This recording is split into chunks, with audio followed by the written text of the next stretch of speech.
Hello everyone, my name is Chandan Singh. Guys, किसी viewer ने पूछा था कि सर ये fair crack of the whip इसका क्या मतलब होता है। चलिए देखते हैं गाइस। सो गाइस, ये इडियम फ्रेज में आता है a fair crack of the whip.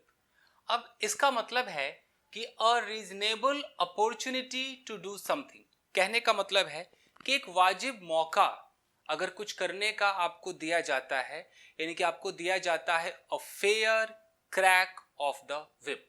और अगर आपको कोई वाजिब मौका नहीं मिलता है, वो अपॉर्चुनिटी नहीं मिलती, यानी कि आपको नहीं मिला अ fair crack of the whip, तो इस पूरे का मतलब, ये अ से लेकर ये विप तक जो आप देख रहे हैं, इस पूरे का मतलब है कि एक रीजनेबल अपॉर्चुनिटी, एक अवसर जो कि वाजिब हो, उचित अवसर हो, यानी कि आप डिजर्व करते हैं, आपको अवसर नहीं मिला इसलिए आपने कुछ किया नहीं, तो वो अवसर को हम बोलेंगे अ fair crack of the whip.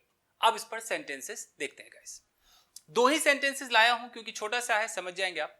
यहां लिखा है कि सम पीपल डोंट गेट, यानी कि कुछ लोगों को नहीं मिलता है a fair crack of the whip, यानी कि कुछ लोगों को एक रीजनेबल अपॉर्चुनिटी नहीं मिलती है, वो मौका नहीं मिलता है।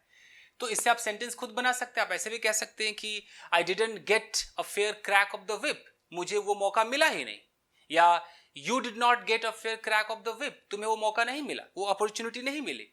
ऐसे देखिए, in order to prove myself, खुद को प्रूव करने के लिए, आई नीड, मुझे आवश्यकता है a fair crack of the whip, यानी कि मुझे एक अवसर की आवश्यकता है, एक रीजनेबल अपॉर्चुनिटी की आवश्यकता है, ताकि मैं खुद को प्रूव कर सकूं।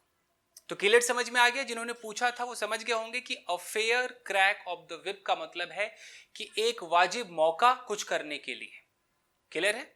तो बस इस पर आप खुद ही सेंटेंसेस बनाइए। आज के लिए इतना ही दोस्तों, मिलते हैं अगले वीडियो में। Till then take care, keep practising and have fun. अगर आप चाहें तो इसका एक स्क्रीनशॉट ले सकते हैं फ्रेंड्स। Thank you guys.